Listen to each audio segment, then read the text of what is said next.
Welcome to our video tutorial number 2. Paano i-install ang Ahente Pro web-based mobile app sa inyong phone screen.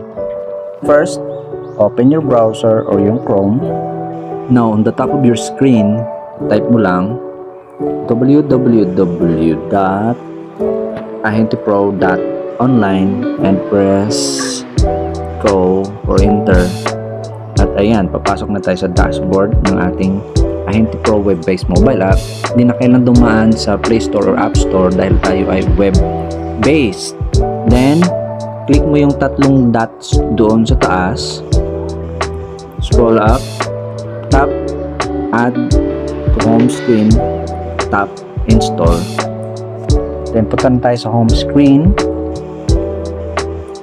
At ayun na, ganon kabilis i-install ang ating mobile app. So you can long press at ilipat mo sa screen kung saan mo gustong ilagay.